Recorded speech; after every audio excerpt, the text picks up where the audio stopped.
but it's really a combined team effort.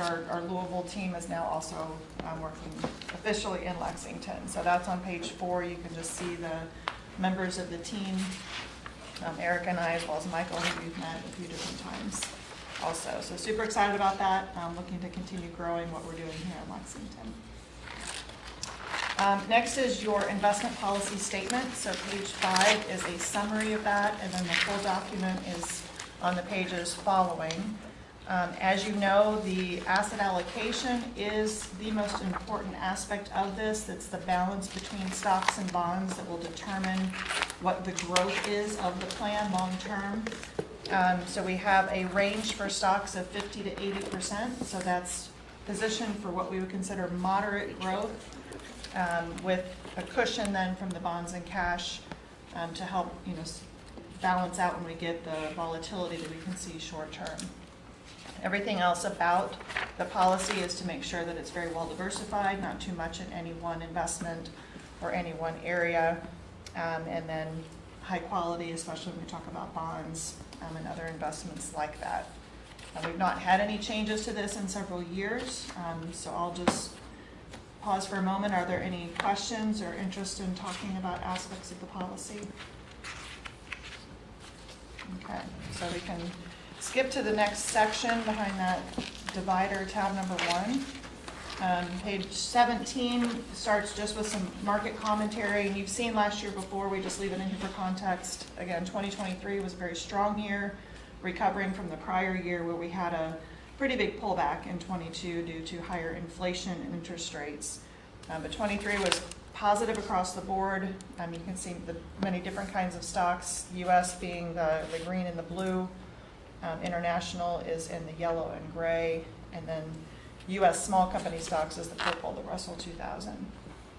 But the next page shows where all these different kinds of stocks have gone in the first 7 months of this year. So this is year to date through the end of July. As you can see, we're again looking at a positive market for that 7-month period. It has been a continuation of a little bit of euphoria to a degree, and the market believing that the Fed has done a good job with the interest rate policy. We've seen inflation come down. Ironically, just after the end of July, you've probably seen some of the news. We did have a bit of a pullback that happened in the first couple days of August.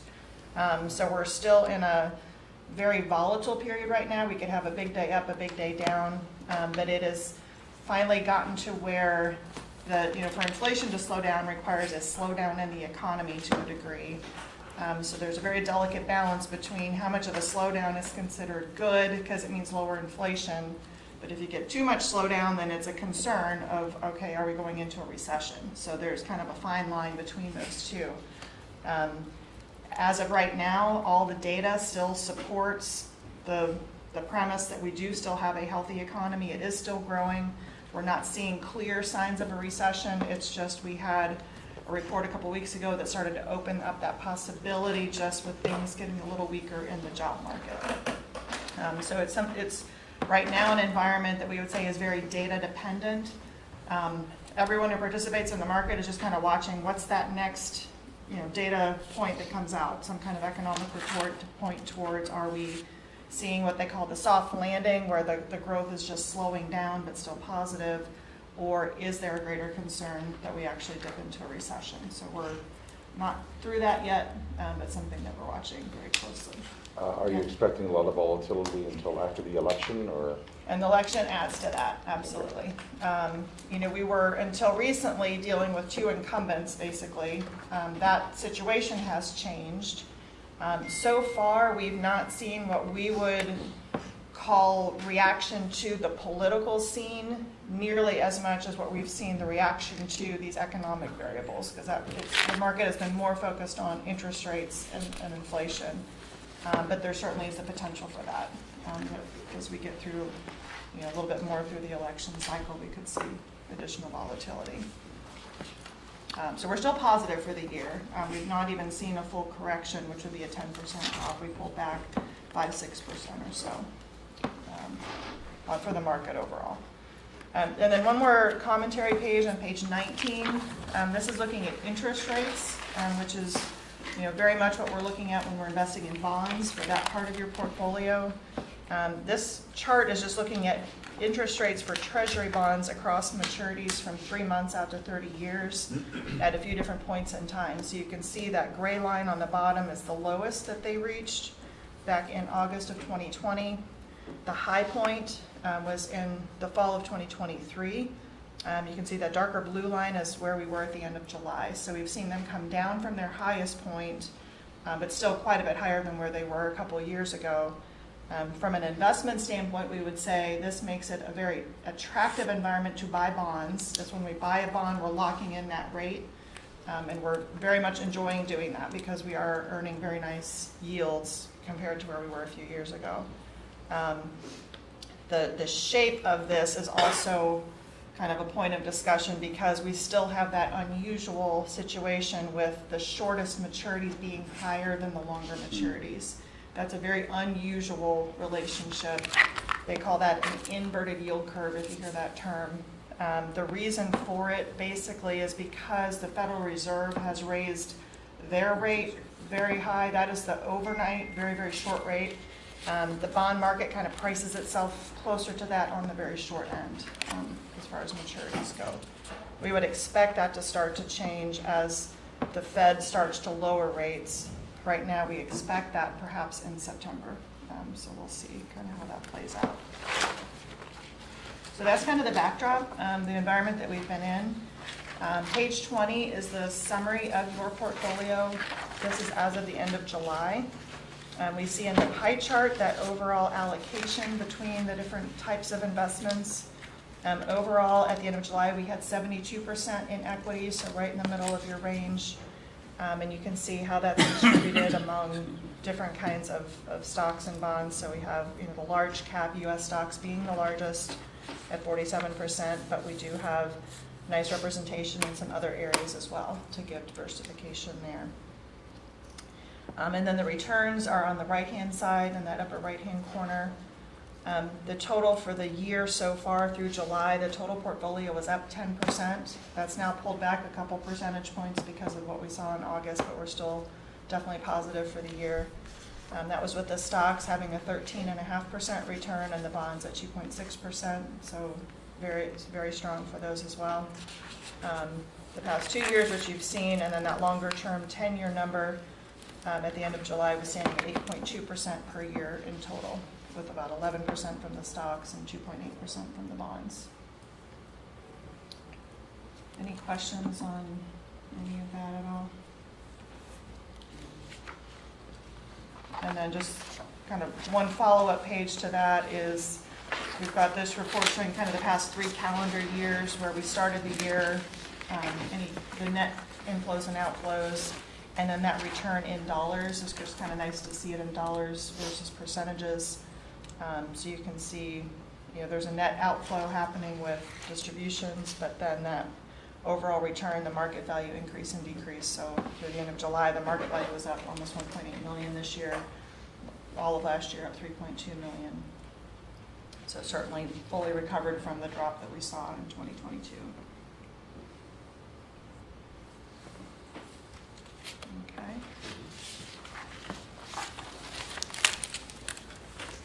So if we pick up on page 22, this is a representation of the actual stock holdings within your portfolio. And I'll note at the top that we do designate that this is the active portion of the portfolio. I'll address the passive per usual in a little bit. But as we like to detail, excuse me, there are 3 buckets or 3 columns or types of stocks that we manage and that you own. There's a growth and income on your far left. These will be your more conservative positions, typically higher dividend, although sometimes the dividend is more from a dividend growth standpoint, but certainly rewarding its owners by returning capital to them. But again, being less volatile, being more conservative positions relative to the overall market. This is reflected in the column on the right of that left group called beta. Beta is a representation of market volatility. Use the S&P 500 as your reference point. Has a beta of 1. So anything less than 1 is going to have less volatility or less movement than the market overall. So as you'll notice in this group, whether it's Procter & Gamble or American Water or Eli Lilly, you see a number of companies with very solid, stable, and regular type of performance and betas that are all reflective of that. And you also see, again, always not the highest dividend, but strong dividend growth. Those that pay you to own them is the way that I like to phrase it in the equity group. So, an interesting one is Microsoft, because Microsoft could flow into a couple of different categories. It could certainly be in the growth category, which we'll come to, but they have been a stable earner, stable rewarder of shareholders, and so they're currently in our growth and income bucket. The cyclical group is the group in the middle, and these are the names or the companies that will be in front of the wave of whatever the current cyclical or emerging trend of the economy might be. So currently we are in an era where reshoring or friendshoring or bringing manufacturing and readjusting supply lines back to U.S. and friends has become a trend. So you see names like Illinois Tool Works that take advantage of that.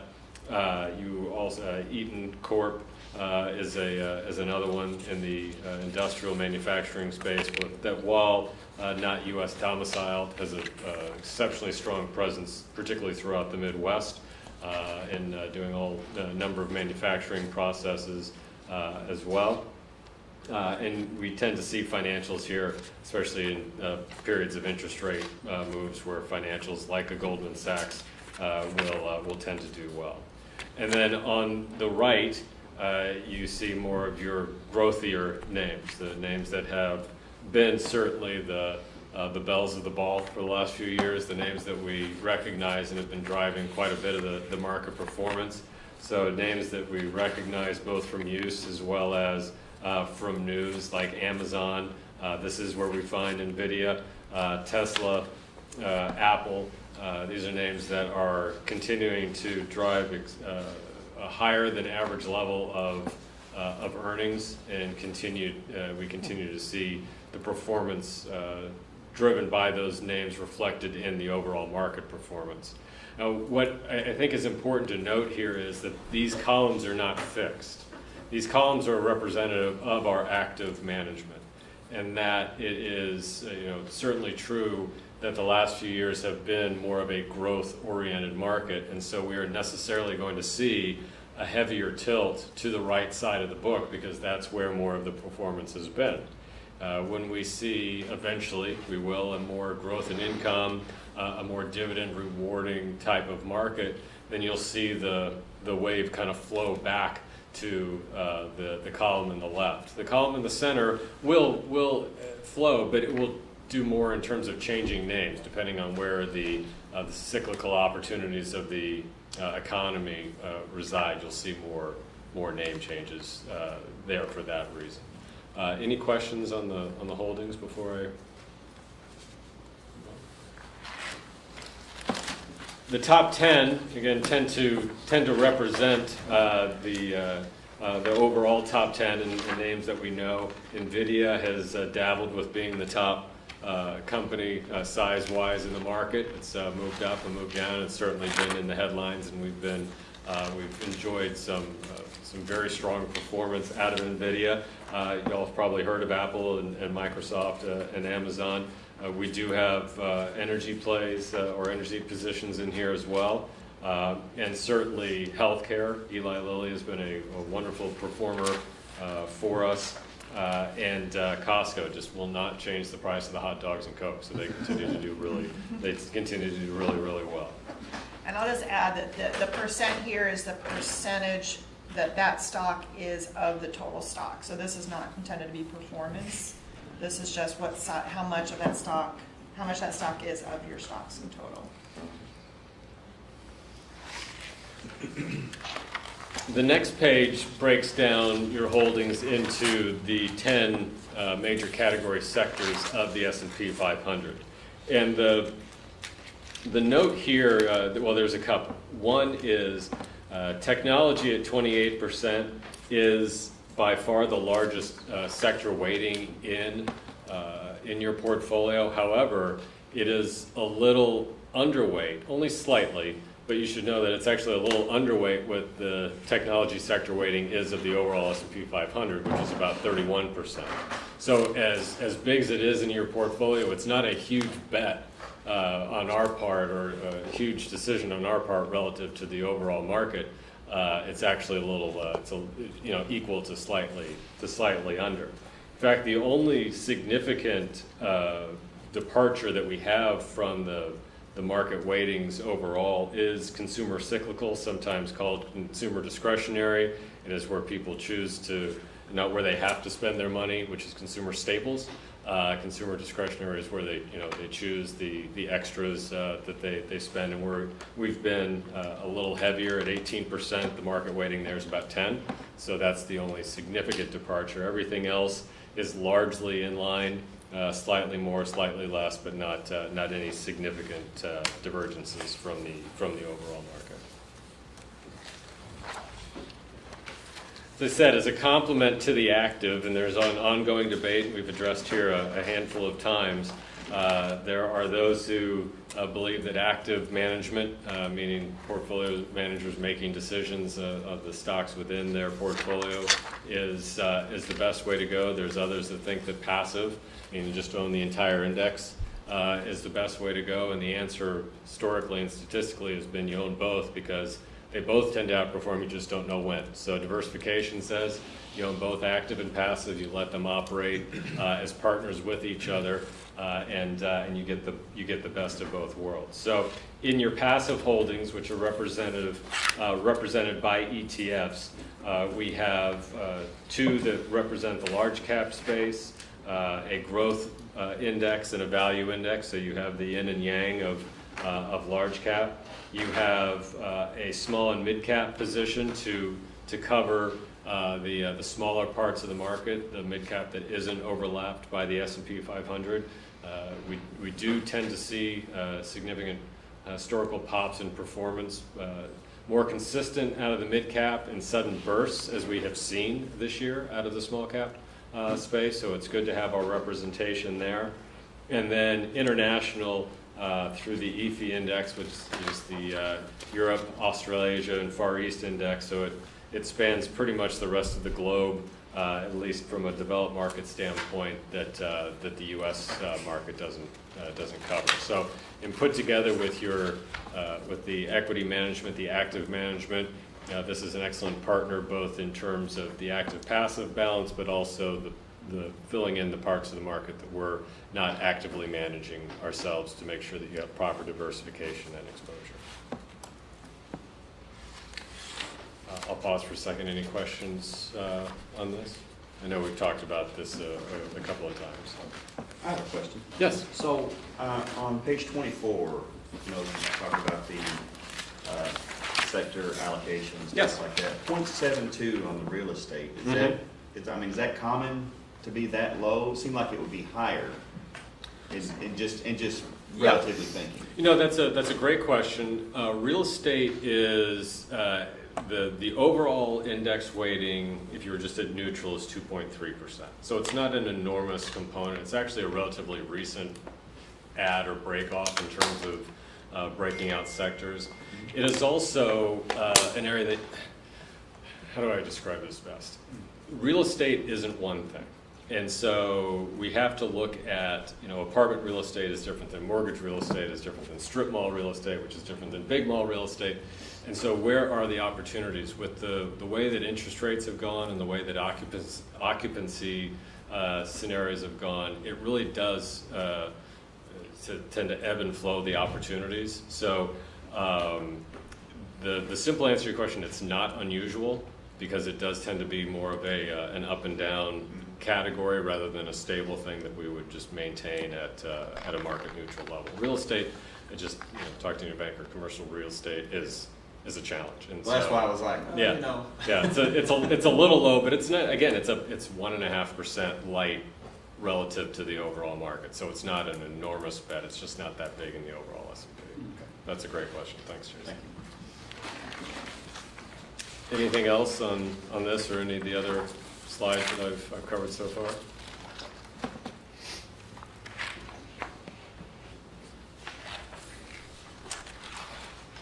So to partner with stocks, we obviously have bonds. Bonds are typically there for balance and ballast to give stability to a portfolio and a non-correlating, meaning tends to move in the opposite direction. If we remember 2022, part of the problem with overall performance for everybody in 2022 is that stocks and bonds did correlate, and they unfortunately correlated down. So that was there was a no run, no hide year.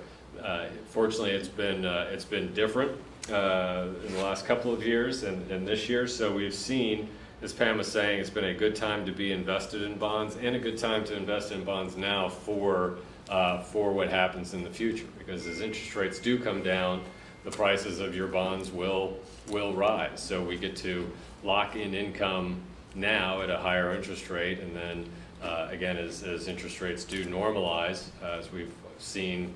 I think the 10-year is trading just a little below 4% now, so we've seen it come down. That's going to raise the market value of the bonds in your portfolio that you already own.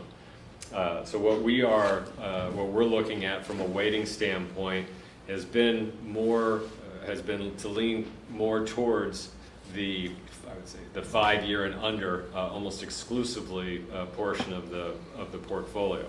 Where you have a significant weighting in the 1 year and under position, where again rates have been moved higher largely by Federal Reserve actions, where the shorter the rates are, the more closely they will tie to what the Federal Reserve decisions are. But even as you move a little farther away from that in the 1 and 3 year space, we've seen rates again run a little higher than normal as the Fed backs off and reduces, as we and almost the entire rest of the free world at this point expects them to do in September. Rates come down again.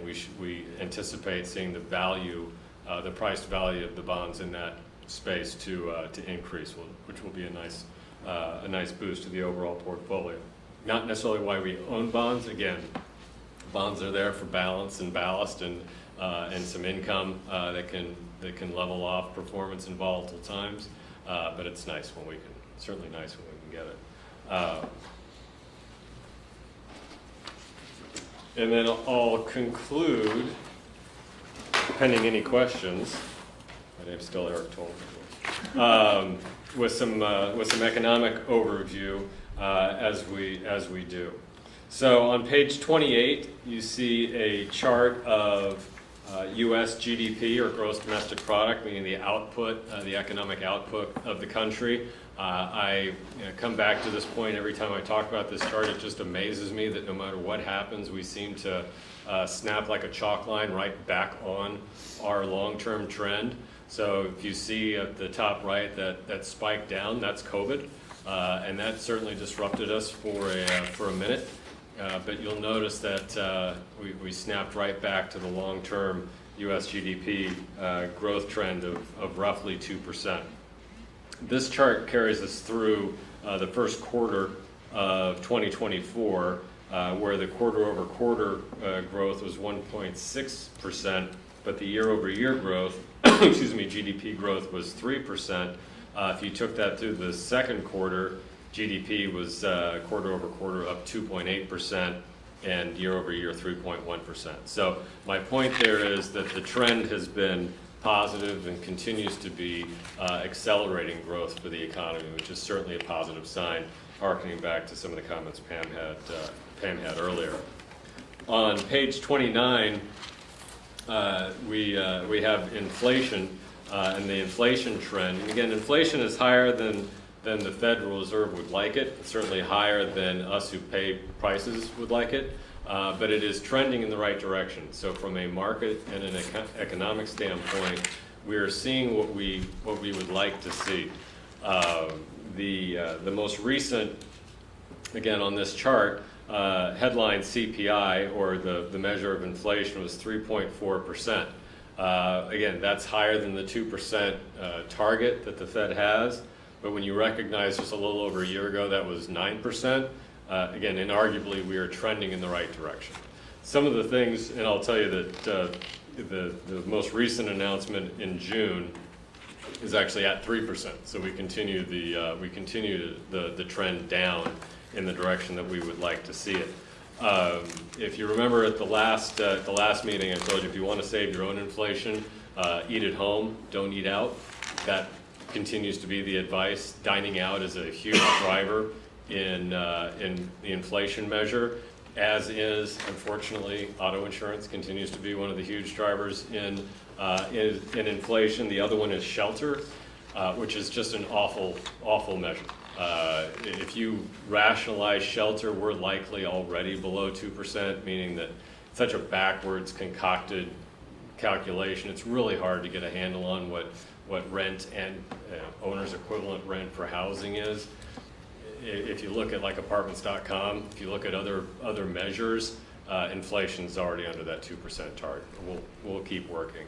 The one area that is actually in a deflationary position, which means that we're actually paying less for it today than we were a year ago, is core goods. And the stuff that you have to go out and buy, those prices are actually a little bit lower today as a basket than they were a year ago, which is really good news for everybody at every level of the economic schedule.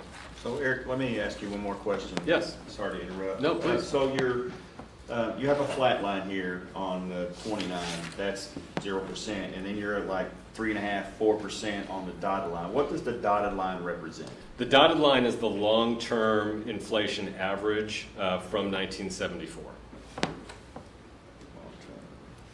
So it's just the long-term average for inflation has been just a tick over, or somewhere between 3% and 4%.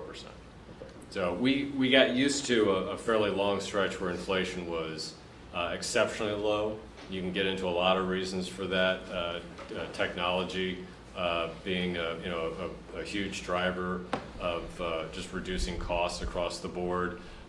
There's some other issues that go into that, but But my point is, we went through a window of very, very low inflation, as we went through a window of very, very low interest rates. Both of those are really kind of rationalizing now. Our economic forecast at the beginning of the year was titled A Return to Normal. And it's funny, if you look at almost everything that we've talked about, everything's back on its dotted line. Right. Everything is returning to normal. Some things we'd like to be normally lower, if we could have them, like inflation, would be great if it was no, but still, it's, we're in a very, very normalized environment. And then the spike that you see from 22 into probably 23, Mm-hmm. that is, of course, that's post-COVID, and that's more than likely the reason that it spiked the way that it was going That's right. into the recession mark. That's right. Yeah, the spike is supply chain driven, fiscal stimulus based on COVID. A lot of people, inflation is largely caused by when you have money and an absence of matching productivity. Right. And when people were home and not working, but they had money, you're going to just, right, wrong, or indifferent, you're going to get a spike of inflation because you don't have productivity that matches the amount of money that people have to spend. So as that works out, then you wind up normalizing that. So that's what you're saying. Basically, everybody's back to work now. That's right. That's what it says. Yeah, that's which, thank you, Jason, for leading me into the next slide.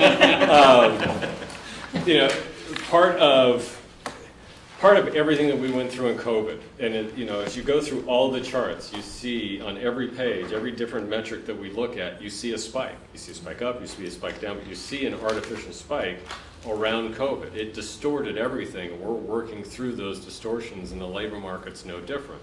So the labor market you had a tremendous number of, if you look at the block on the left, a tremendous number of openings. Now, that openings number is a little skewed because you have an opening listed here in Lexington, and you have that exact same opening listed in Cincinnati, and you have that exact same opening listed in Louisville, because they're trying to find somebody, and it's counted as 3 when it's one job. So it's a little misleading, but nonetheless, you had significantly more openings than you had people who were willing to work. So you wound up with considerable wage pressure, where just to interview at McDonald's, they were offering $20 just to come in and interview for a while. Well, that's gone away, right? So we're, again, seeing a return to normal, and these charts are reflecting that. So the current job openings, or new openings, has dropped to roughly 8,000 from the 12,000 that it was in March of 22. The quits rate is my favorite portion of this, because that really tells you where the job market's at. The number of people who voluntarily leave their job because they can get a job somewhere else that will pay them more, typically the reason, that will pay them more, again spiked in post-COVID. So employers were willing to outpay or overpay relative productivity in order just to get people in the door. That's starting to roll off as well. And that, an artificial, in economic terms, artificial boost in income or wages fed into the inflation picture as well. And what we're starting to see is that rolling off. What we haven't seen is a massive spike in layoffs. Layoffs have been pretty tame relative to where we are in the market cycle. However, what you are seeing is, between attrition and non-hiring, the unemployment rate has ticked up to, again, normal, everybody say it with me, normal, in that relative, roughly 4% level. But it isn't because a lot of people are being laid off. It's just as people naturally roll out of positions or come off of positions, whether it's retirement, they're not being replaced. You're just seeing that basic attrition rather than massive, which is, if you're going to see unemployment go up, that's the way you'd want to see it go up. The next chart, page 31, is an illustration of what we've been discussing. We do expect the Federal Reserve to start cutting rates. The assumption is that it will be at least a quarter point or 25 basis point cut. The market is currently pricing in to a fairly high percentage, a 50 basis point cut, because the unemployment rate was ticking up, and they don't want to be behind the cycle, which is a tough place to be. When unemployment starts to gather its momentum, it can be tough to change course before it gets painful. So there's a pretty good chance you'll get 2 cuts in one in September. It's not necessarily a call, just letting you know what's out there. Again, our anticipation was we would see 3 this year on the back half, and we're feeling pretty good about that call right now. And again, as that comes down, you will see, especially the short end of the interest rate curve start to come down as well, and then follow on, the rest of the curve will start to normalize. And we've actually saw at one point last week, as Pam was talking about, an inverted yield curve. For at least a moment, you saw a normal yield curve. It's flattened out, where the 2-year and the 10-year are almost exactly the same.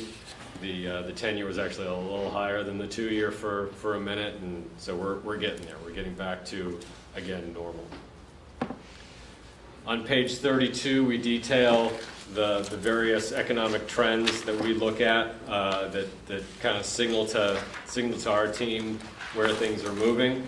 I won't go through each one of those unless you have a question. The only thing I would highlight is everything on here is positive to a combination of positive, neutral, except for sentiment.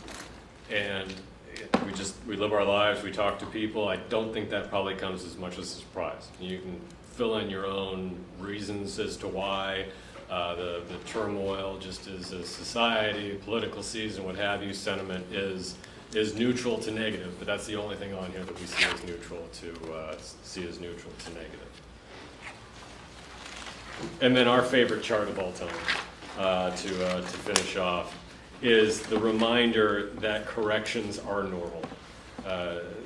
The average year, normal year, you see a drop of somewhere in the 10 to 15% range. So you see a correction move to a little bit worse than a correction move every year, but 75% of years finish up. So it does not mean just because you have a correction, it's like pruning the tree. You clip some branches back so the whole thing can grow and grow healthier. It's just part of the process. So we saw a slight correction just in the NASDAQ. So the more aggressive technology weighted index, we saw it down a little more than 10%, but it's not anymore. And the S&P never got there, and the NASDAQ never got there. So we might get there. We might not. It doesn't happen every year, but it would be totally normal if we did. And since this is a totally normal year, I would be surprised if we did. So the last thing I would just say from a since you brought it up, political standpoint, yes, as Pam said, we had, and I think the reason why you saw the market being less volatile than normal political years in the early part of the year is because you had two incumbents. The only thing that the market really doesn't like is uncertainty. They can deal with anything else. So when you have two people running for president, when you have two administration potentials that they already know what they're dealing with, the one that's currently in power and the one that they just had in power, they know what they're dealing with. Now we've changed things up. So should we anticipate a little bit more volatility between now and election? Yes. But almost every time, in fact, I can't think of a time, what happens is, as you get closer to the election and it becomes more settled who it's going to be, and there's more comfort around what direction they're going to take the country and the decisions they're going to make, market tends to settle out, you have the election, and it tends to rally in the back half of that. That's normally what happens. And what's our buzzword? It's normal. So we're very confident that all will remain on trend because it has. The last thing I'll tell you is our year-end target for the S&P 500 at the beginning of the year was 5,400, and right now it's 5,388.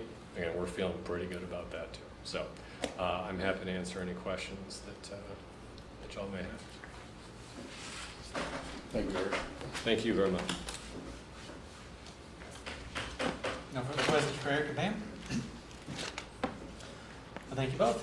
Thank you. The next item on our agenda is old business. Do we have any old business?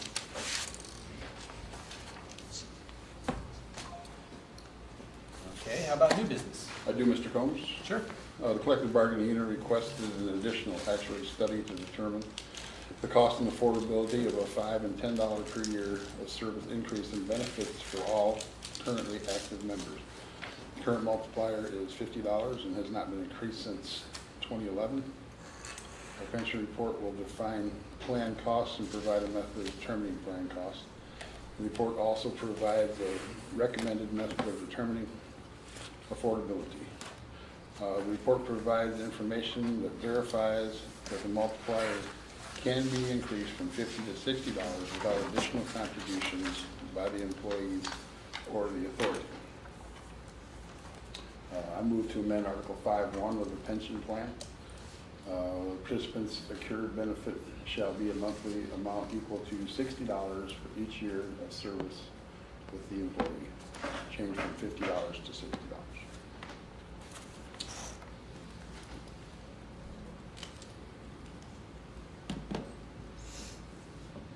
Do you have any conversation about that motion?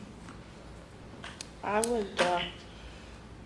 would be willing to support a $5 increase to the $50 for current employees and moving forward, but not to include anyone who has left Lextran before today's date.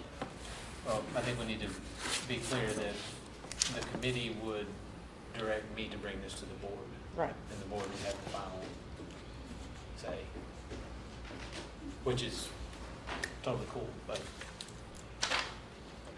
what we decided today would be, A recommendation to the board. Recommendation to the board. yeah. Understand? So my question would be, Of course, this is my first term on the pension committee.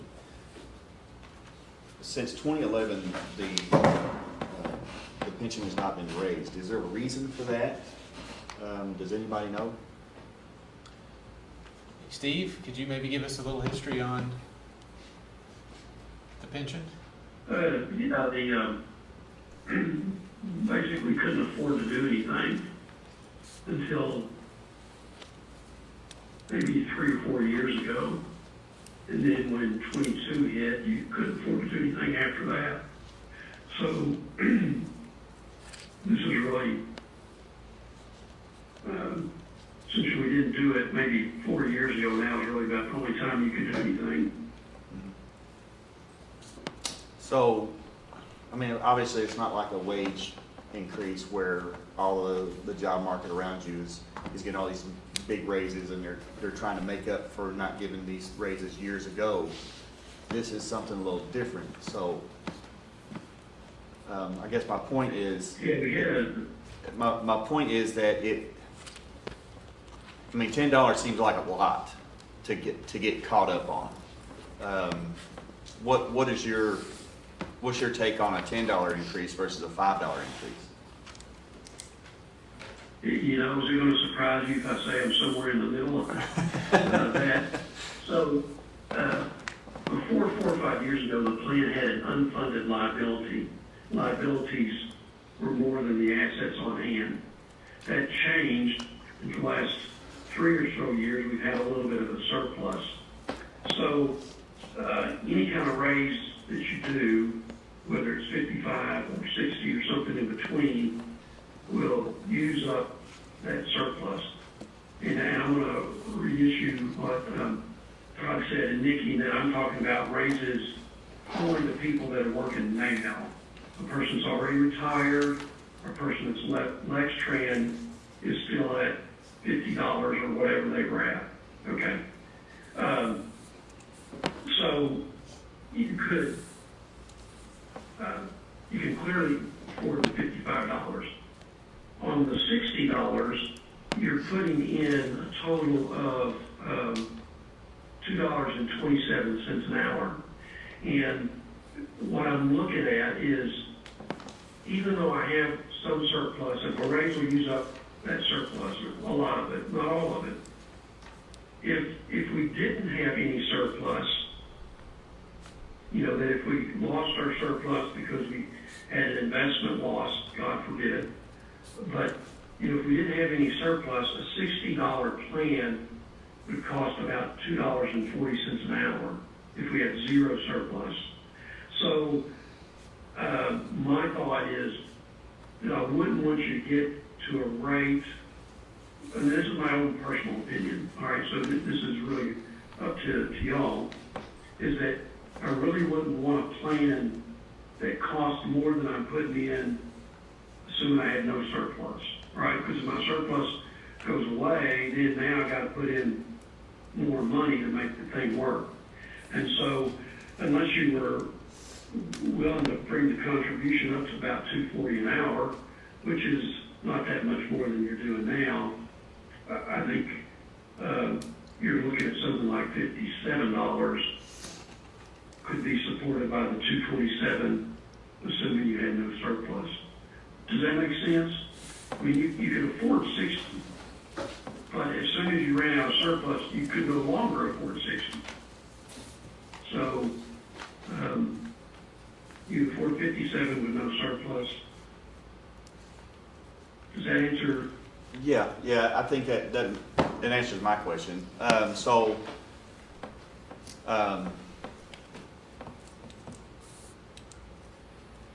Yeah, I understand. According to our report, there's a surplus of 39.1%, well above the 20% margin.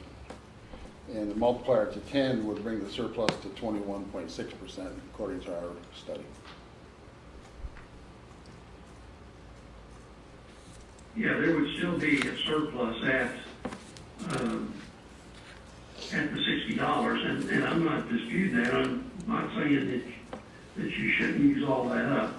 My point would be that if for some unforeseen event in the future that surplus was gone,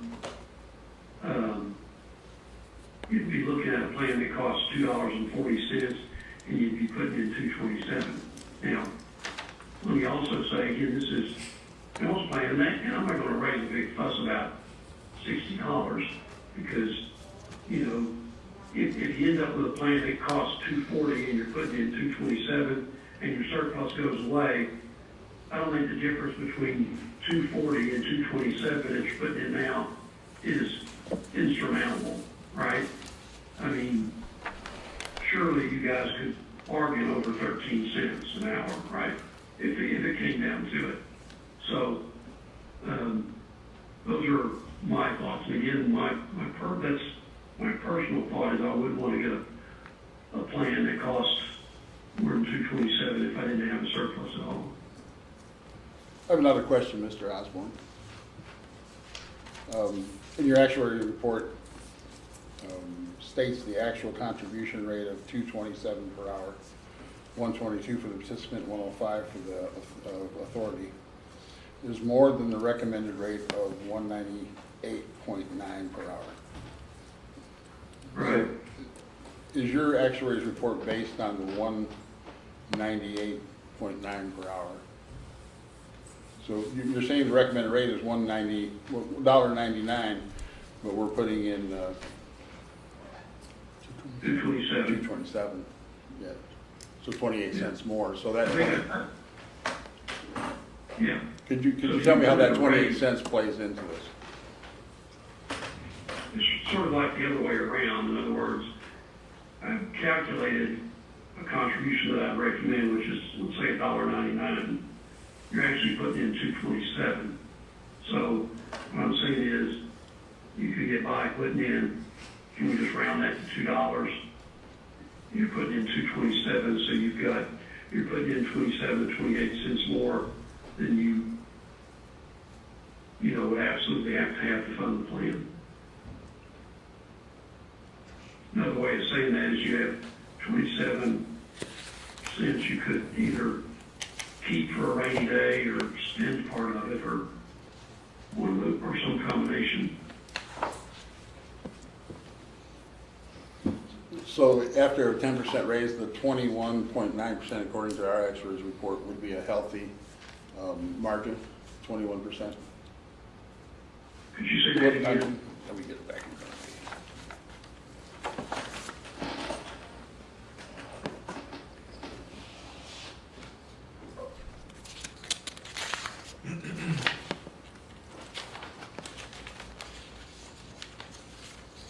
Increasing the multiplier by 10% would lower the surplus to 21.6%, which is still an affordable increase.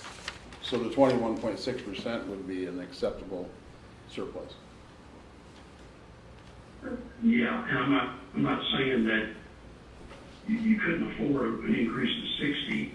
I'm just saying, personally, that if the surplus, if you raised to 60 and then you had an investment loss and your surplus went away, you'd be faced with having to put in 13 more cents to make the plan viable. Thank you. Now, from other groups I've seen, and I don't know how it is with y'all, 13 cents is not that big of a jump.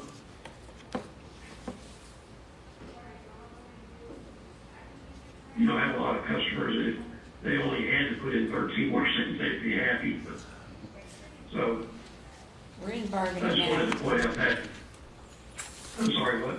So we're in bargaining right now, and it's always an adventure trying to get my head around the intersection of the two groups. This is really complicated. And I believe we had a tentative offer of the employer matching our contribution. We can't talk about it. Okay, sorry. No worries.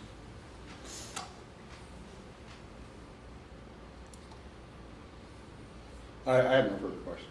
Okay. Thank you, Mr. Osborne. So I do believe there's still discussion on whether or not we are going to recommend to the board $10 or $5, or somewhere in between. We seek 5, we seek 10. Okay. You Can know, we restate that? Can we restate to specify for current employees yet to retire in a pension plan? Restate the whole thing as a motion, and I'll second. Yeah, that would just be the current employees. Yet to retire. Do you want to restate it all at once? I'm sorry, Do you want to restate the motion all? the whole thing? I can do that. Second. I would like to do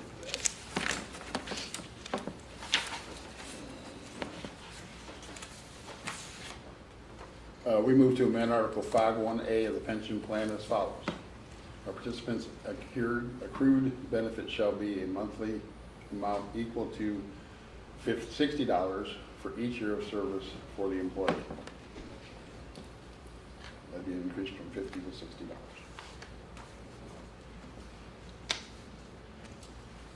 And again, that is for me to recommend to the board. For current employees yet to retire in a pension plan, are we clear on that? Yeah, for current Okay. employees, yet to retire, that's correct. I second. I second. Third. Okay, so, motion on the floor is for me to recommend to the board, that the pension committee recommends that the board adjusts the benefit from $50 to $60 for all employees who have not yet retired under this plan. All Current- employees who are current currently employees. retired or currently work, well, all, All everyone current. who's currently retired are unaffected. They stay at $50, right? Or, you know, or terminated. Or former employees are not affected either. Right, former employees who are no longer working here or current retirees are not impacted. Their benefit stays the same. It stays the same. One question, maybe for Steve, for you. Administratively, is this a difficult thing to do? Do we need a lead time of a month or two from when we get final decision to make it happen, or can we do it quickly? No, it's easy, and it's something you've done before, although as you pointed out, it's been since 2011, so, Okay, so it can go into effect pretty quickly once we settle. yeah. Okay, good. All right, let me restate this again. The recommendation from the pension committee is that we adjust the benefit from $50 to $60 for all those who are currently working.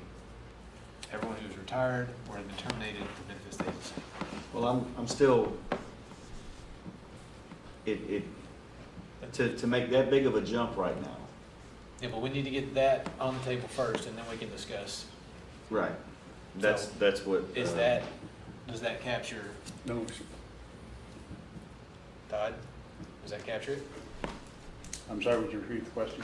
So, the pension committee is gonna recommend to the board that we adjust the benefit from $50 to $60 for all employees who are working yet to retire. Everybody who has retired or has been terminated, their benefits stay the same.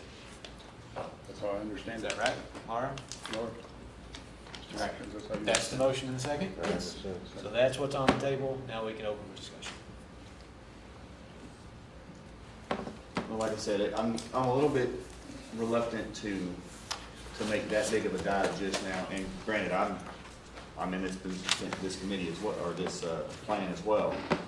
But what I don't want to do, to Mr. Osborne's point, is take everything away that we've built up for the future. And if we know that 55 is a safe number, or that 57 is a safe number, it seems like that would be more feasible to do a 55 or a 57 if we're not going to dig into our surplus that much. It's just like a savings account. I mean, you don't want to dig into your savings account if you know it's getting so low, or your checking account, or however you do your banking. Yeah, this report states that there's a 39.1% surplus, and the 10 would drop the surplus only to 21.9. So we'd still have an adequate savings. So our actuary report considered that affordable. I would support the $5 to $55, but I would not support the $10.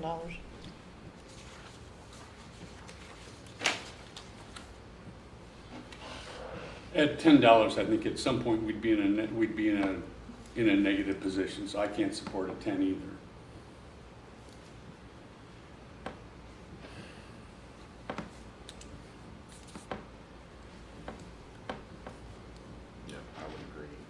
just, it scares me to lose what we've, I mean, what if we do have a big decrease in some of our stocks and all that kind of stuff and all the things that go into this surplus? I mean, if we did half of that right now, if 5 or even 57, then how long would we have to wait to add more to it, Mr. Osborne? I mean, if you can do it at any time, I would assume, as long as it's agreed upon. Is that correct? If let's say we did a lower amount right now, and then we waited a year or two, and then we added more to it just to try to stagger it up into where we want to be. You can do that at any time, is that correct? Absolutely. Mr. Osborne, can I remind you of the collective bargaining agreement that states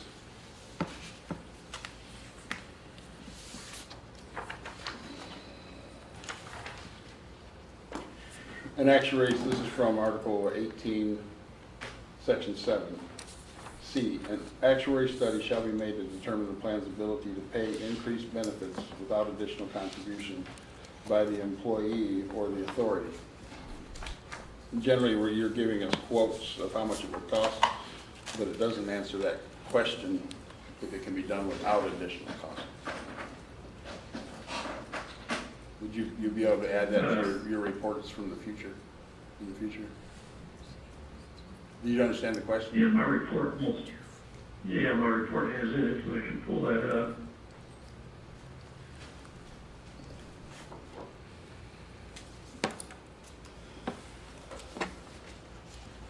Does have in it how much each thing would cost. And so what I'm telling you is that to keep the cost, assuming a zero surplus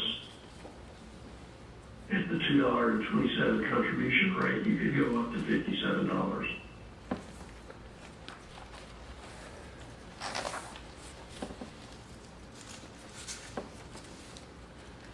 But the question is can you raise it without an additional contribution?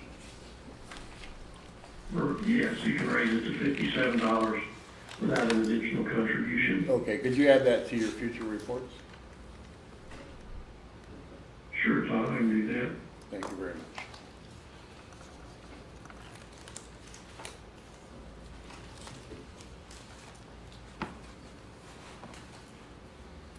Okay, so the motion on the floor is still $60.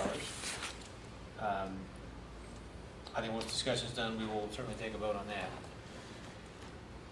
If there's any amendment to that, we would have to take care of that first before we got to, if I remember how the rules work, before we get to the floor vote. There's a couple of options that we can do. We can table this until bargaining is done to see how that resolves. We can vote as it stands now. We can continue discussion and call for amendments.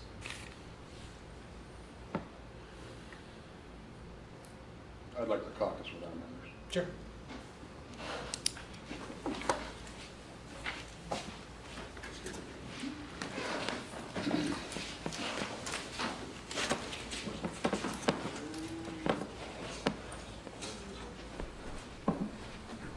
If you three would like to do the same, you're welcome to do so, but that's not for the rest of us. Huh? Yeah, I would recommend you step outside somewhere. They're out in the hallway right now, we'll wait until they come back.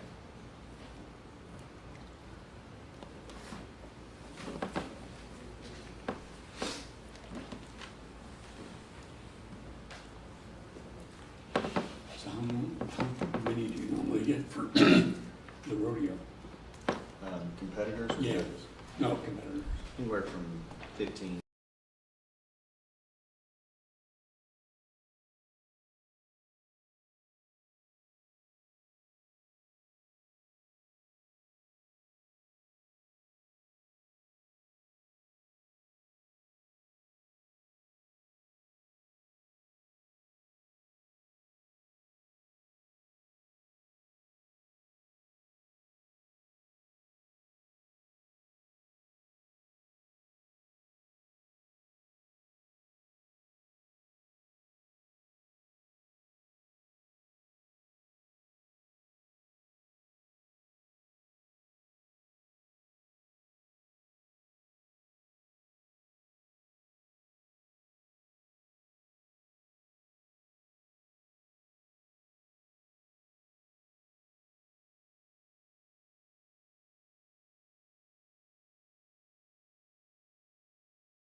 me right on the edge.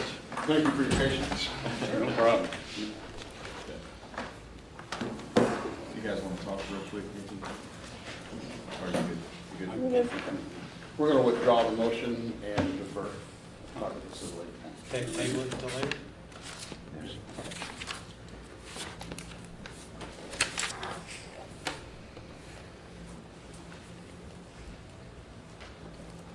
All right.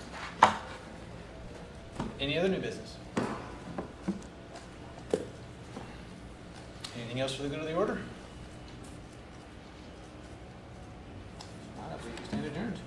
Thank you. Thank you.